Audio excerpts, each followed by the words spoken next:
영원한 최고의 가치, 그런 제목입니다. 영원한 최고의 가치가 뭘까? 우리가 추구해야 될 영원한 최고의 가치. 오늘 본문은 어제에 이어서 욥의 아리아입니다. 욥의 아리아. 아리아라고 하는 것은 주인공이 가장 중요한 대목을 노래하는 그런 것이 아리아다 그랬습니다. 어제 저는 편지 한 통을 받았습니다. 이 편지 한 통이 참 마음에 와닿는 그런 편지고, 이 편지의 내용에서 참 지혜롭고 결단을 가지고 있는 한 목회자의 모습들이 떠올라서 한 3번 정도 읽어보았습니다. 제가 한번 읽어보겠습니다. 안녕하세요. 저는 구미 명곡교회에서 7남 2녀 9남매를 키우며 시골교회를 섬기는 양동훈 목사입니다. 하나님께서 1남 2녀 3남매를 둔 저에게 6명의 아이들을 입양하게 하셔서 9남매를 키우는 아빠의 삶을 살게 하셨습니다. 하나님께서는 저에게 3명의 아이를 입양하여 6남매가 된 2012년에 할머니 혼자서 신앙생활을 하시던 명곡교회 담임 목사로 부임하게 하셨습니다. 저는 부모 없이, 형제 자매도 없이 평생을 의지할 가정과 가족 없이 살아야 하는 아이들 때문에 6남매를 이끌고 시골교회로 갔습니다. 제가 시골로 간 이유는 한 명의 아이라도 더 입양해서 그 아이들에게 가정과 부모와 형제 자매를 선물하고 싶어서 시골교회로 갔습니다. 구미 명곡교회에 부임한 지 한 달 정도 된 어느 주일에 오전 예배를 마치고 사택에 돌아오는데 저에게 하나님께서 시골교회에 희망이 있느냐라고 물으셨습니다. 저는 하나님께 아이들도 없고 노인들밖에 없는 시골 농촌에 무슨 희망이 있습니까? 이렇게 답을 했습니다. 그때 하나님께서 왜 너처럼 살면 되지 않겠니? 라고 말씀을 하셨습니다. 저는 그 하나님의 말씀을 왜 하나님께서 저에게 많은 아이를 데리고 시골교회로 인도하신지를 깨닫게 되었습니다.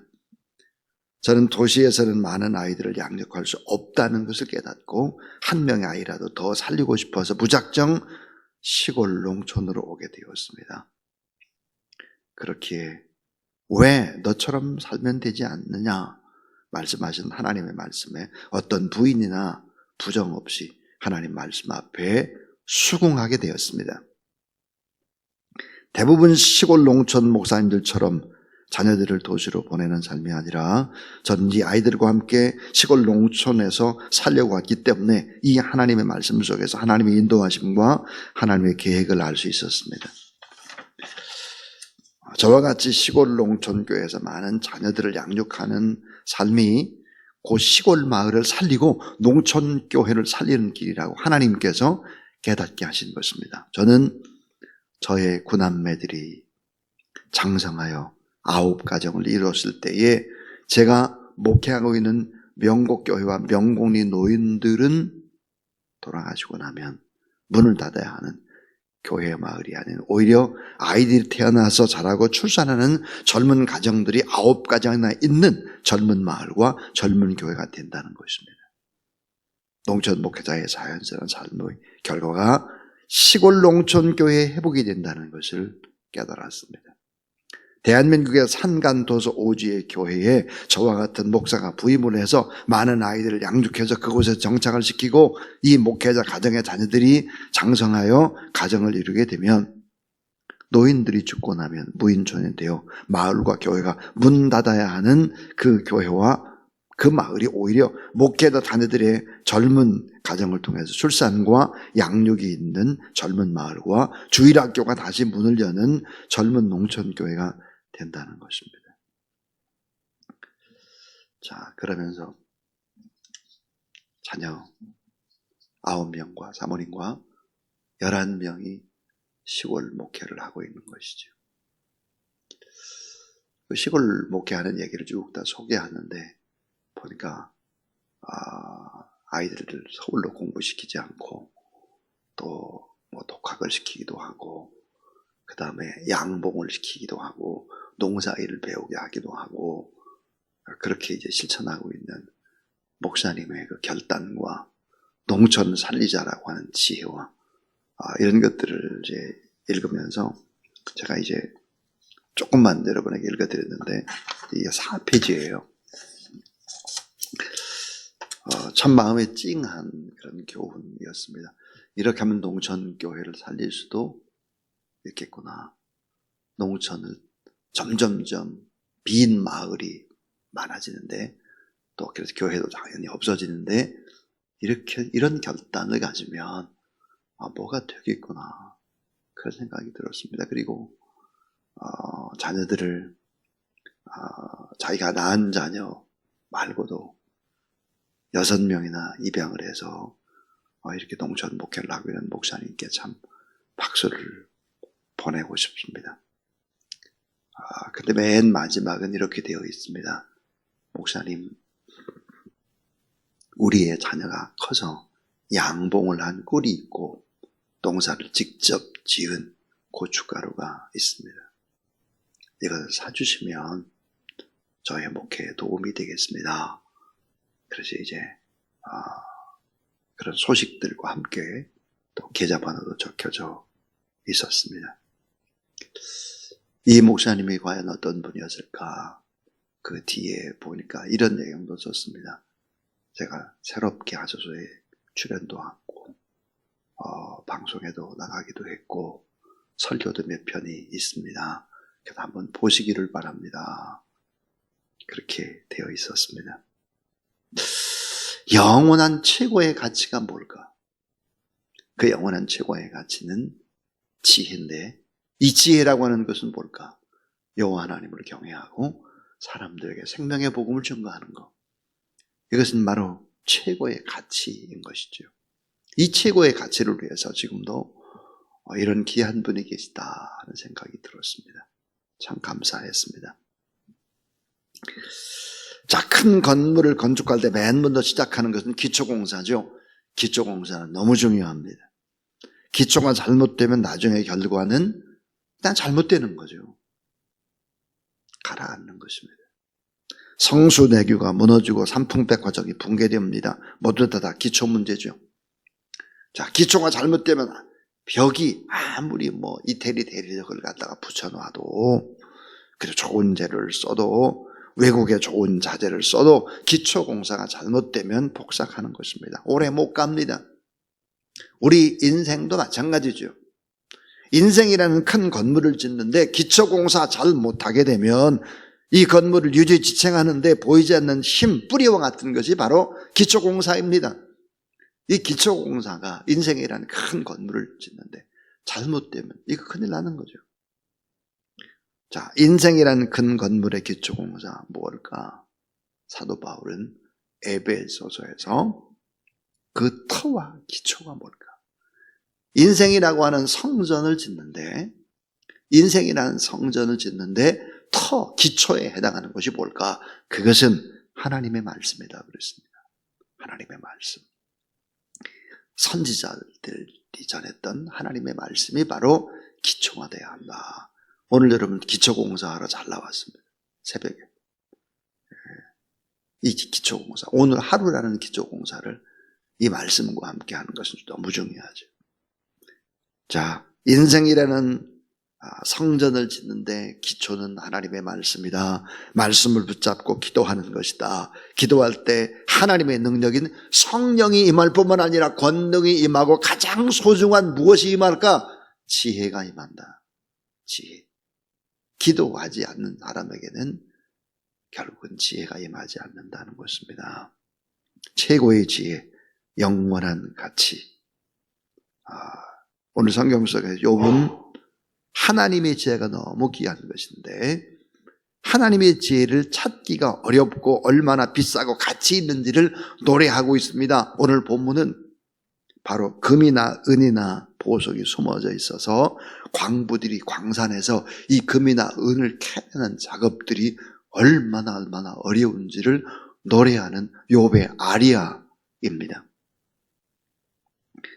자, 잠언 4장 7절 따라하세요. 지혜가 제일이니 지혜를 얻으라.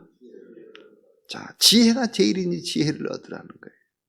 물은 너의 얻은 것을 가져 명철을 얻을지니라.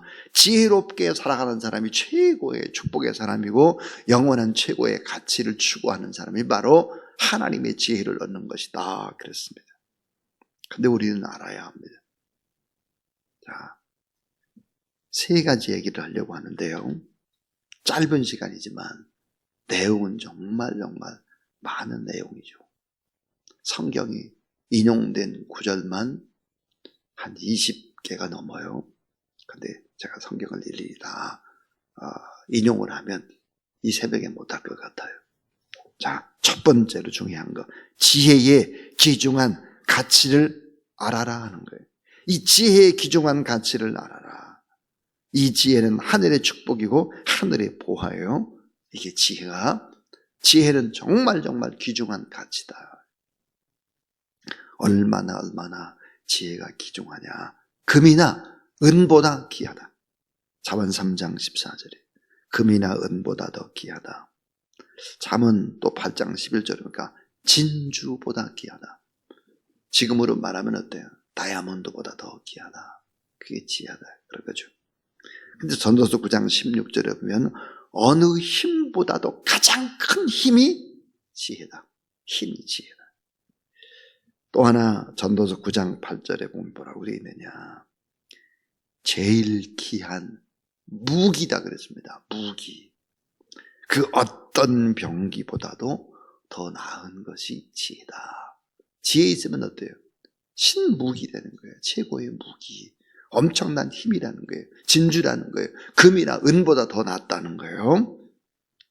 근데 또 잠언 3장 15절에 보니까 이 지혜는 아무리 좋은 것이라도 비교할 수 없을 만큼 지혜가 그렇게 좋은 것이다. 그래서 최고의 보화는 세상의 그 어떤 보화도 비교할 수 없는 보화는 지혜다. 그래서 지혜.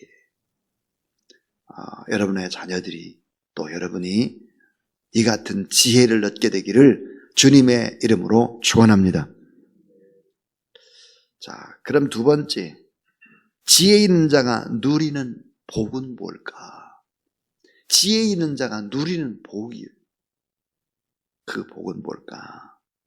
장수와 부귀가 있대요. 그래서 잠언 3장 16절에 보니까 그 우편의 손에는 장수가 있고 그 좌편 손에는 부귀가 있나니 그랬습니다. 오래 사는데 부귀 영화를 누리고 산다는 거예요. 지혜가 있으면 건강하기도 하고 말이에요. 이게 지혜다. 이 삶의 기쁨과 평강이 있다. 잠언 3장 17절. 참 기쁨과 평강. 이건 뭐예요? 지혜라는 거예요. 지혜가 있어야 된다. 그래서 천하보다도 귀한 복이 뭐냐? 지혜다. 지혜를 얻는 자에게는 생명나무라. 지혜를 가진 자는 복되도다. 그랬습니다. 또 하나는 장래에 엄청난 크고 위대한 일을 할 수 있다. 이 지혜를 가진 자가 말이에요. 크고 위대한 일을 한다. 또 이 지혜라고 하는 것은 튼튼한 집을 짓는 사람과 같다. 그러죠. 인생이라는 튼튼한 집을 지으려면 뭐가 필요하냐? 지혜가 필요하다.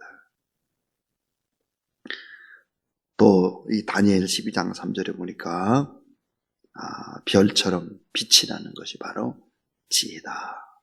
그렇습니다. 또 지혜 있는 사람의 집에는 복이 있다. 그러죠. 복덩어리들이 있다는 거예요. 복덩어리. 자녀들이 전부 다 복덩어리라는 거예요.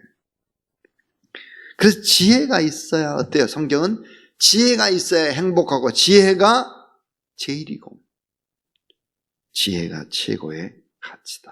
그래서 자녀에게도 지혜가 제일이고 부모에게도 그 가정을 이끄는데 지혜가 제일이고, 왕도 나라를 다스리는데 지혜가 최고고, 지혜로운 여인, 남편의 얼굴을 빛나게 한다.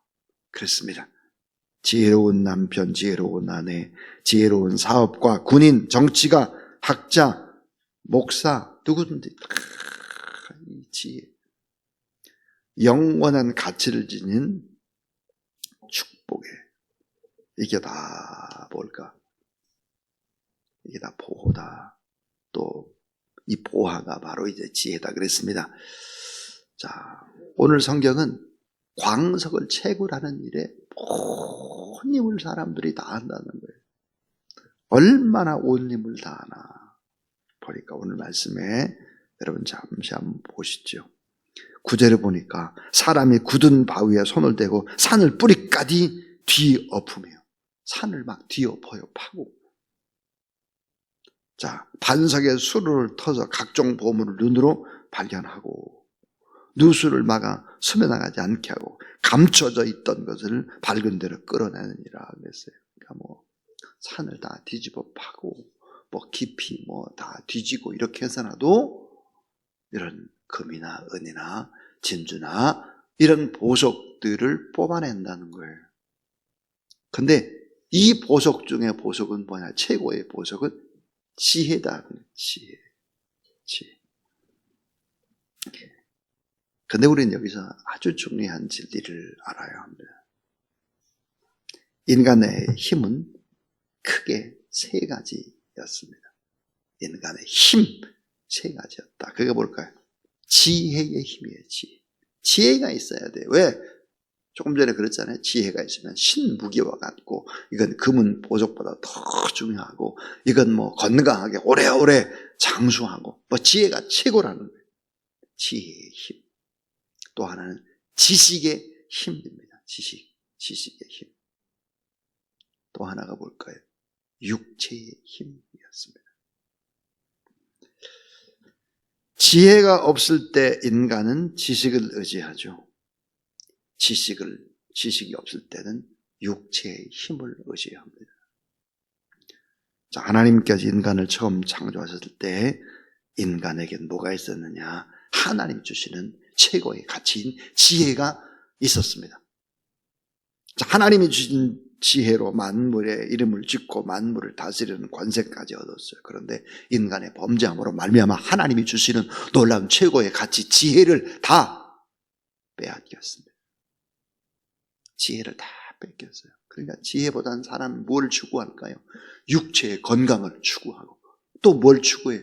지식이에요. 계속 공부하려고 그래요.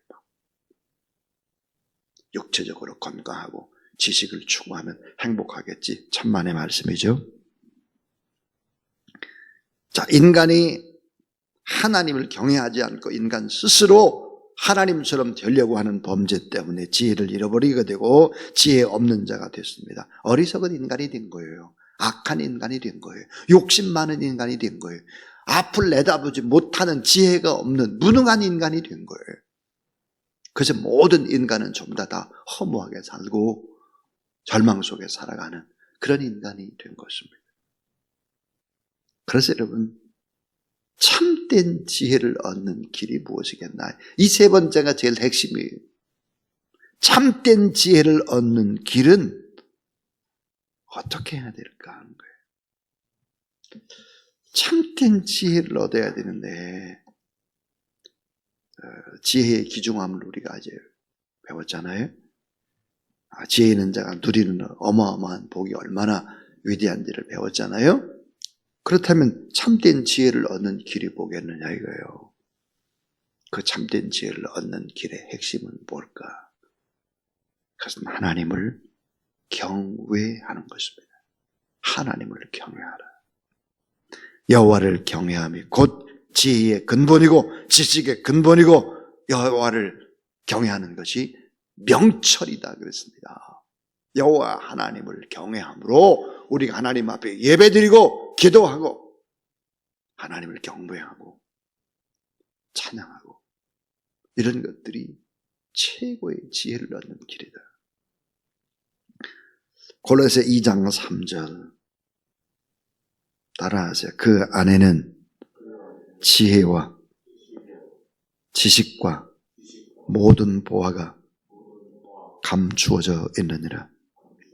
자, 예수 그리스도 안에는 지혜와 지식과 모든 보화가 감춰져 있다. 다시 말하면 예수 그리스도를 영접해야 참 지혜를 얻을 수 있다는 거예요. 지혜를 잃어버린 수많은 사람들에게 하나님께서 예수 그리스도를 통해서 지혜를 주신다는 거예요. 그래서 하나님을 가까이 하라. 하나님을 가까이 함이 내게 복이니라. 하나님을 경외하고 하나님을 가까이 하고 예수 그리스도를 영접하라. 그런데 여러분, 자, 그 안에는 지혜와 지식과 모든 보화가 뭐라고 되어 있어요? 감추어져 있느니라.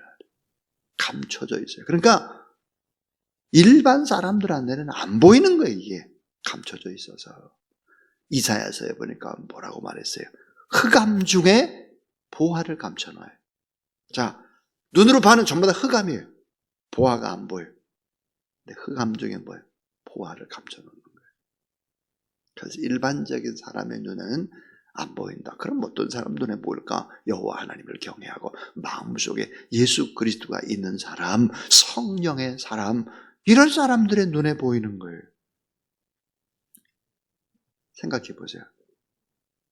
자, 명곡교회라고 하는 교회로 자녀들 9명 또 사모님과 함께 11명이 내려가가지고 그 교회를 섬기고 양봉도 하고 고추도 뭐 재배도 하고 막 이렇게 하면서 그 농촌 마을을 살리고 그랬는데 목사님은 어때요? 행복하다는 거예요. 얼마나 지혜롭습니까? 뭐 안 된다, 막 코로나19라서 어렵다, 뭐 교회가 10,000개가 없어졌다 이래요. 정말 곰곰이 생각해 볼 일이에요. 곰곰이.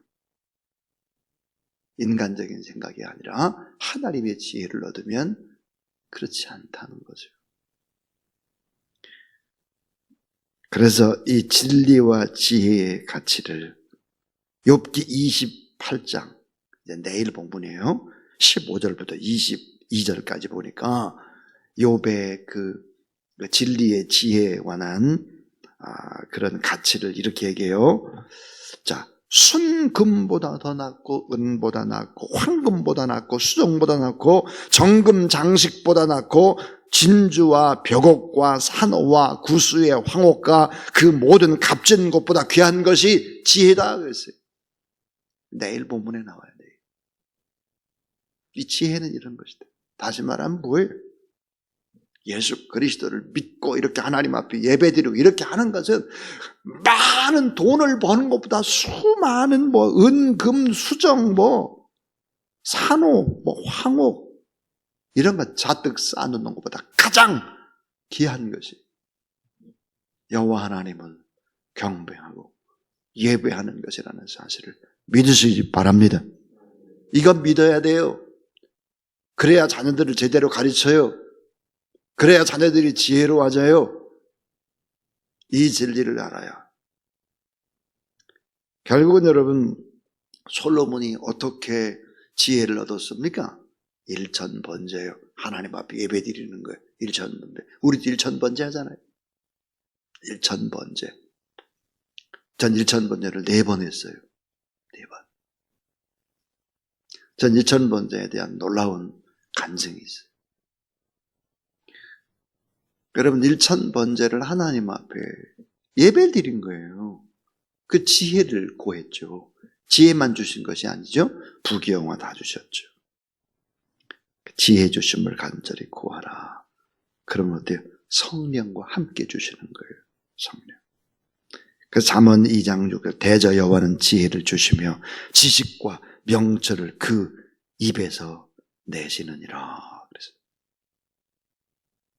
사랑하는 여러분, 이 지혜 공부를 많이 한다고 얻는 게 아니에요. 돈이 많다고 얻는 것이 결코 아니에요. 이 지혜를 얻으면 모든 관계가, 하나님과의 관계가 아름다워지면 사람과의 관계가 다 좋아지는 거예요. 지혜로우니까요. 행복한 거예요. 복된 거예요. 재미있는 거예요. 우리 아이들이 이런 꿈을 갖도록 키워야 되지 않겠습니까? 오늘 저는 영원한 최고의 가치, 그런 제목으로 하나님의 말씀을 전했습니다. 지혜에 기종한 가치를 알아야 된다. 지혜 있는 자가 누리는 복을 알아야 된다. 그런데 하나님과 범죄한 이후로, 또 하나님과 관계가 깨진 이후로 이 참 지혜가 인간에게는 사라져버렸다는 거예요. 이 참 지혜를 얻는 길은 여호와를 경외하여 여호와를 가까이 하고 예수 그리스도를 영접하고, 이렇게 할 때 지혜로워진다는 것입니다. 사랑하는 여러분, 지혜롭게 이 땅의 삶을 참 행복하게 복되게 살아가고 하나님의 나라, 이 복음을 전거하는 지혜로운 그런 여러분 되기를 주님의 이름으로 축원합니다. 자, 우리 찬송 484장 하나님 앞에 드리겠습니다.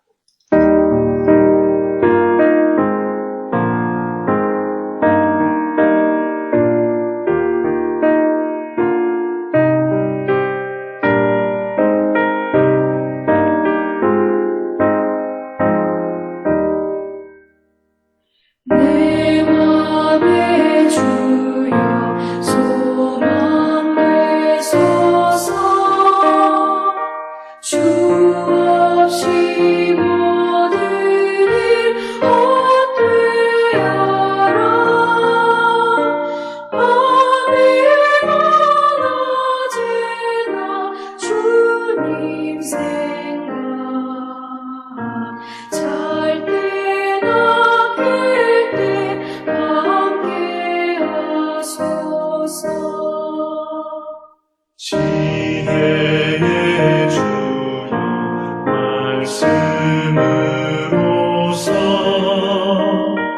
언제나 내 안에 계십소서. 주는 내 아버지 나는 아들, 주 안에 내가 늘 함께하네.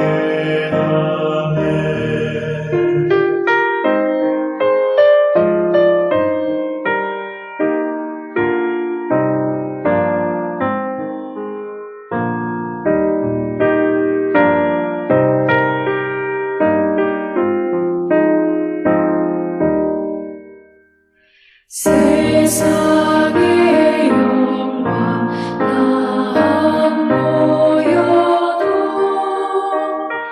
언제나 주님은 나의 기여. 주님만 내 맘에 계시오니 영원한 주님 참 귀하셔라.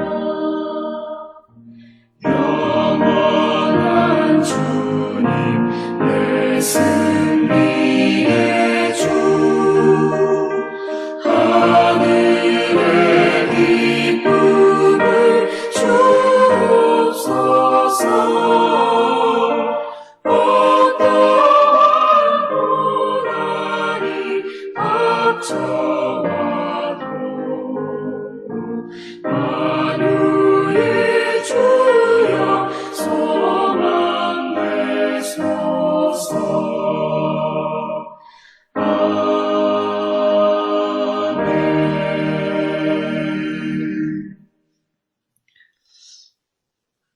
지혜와 지식과 모든 보화를 감추시고 여호와 하나님을 경외하는 자에게 그 지혜를 주시는 지혜의 근원 되신 우리 구주 예수 그리스도의 무한하신 은혜와 우리 하나님 아버지 놀라운 사랑과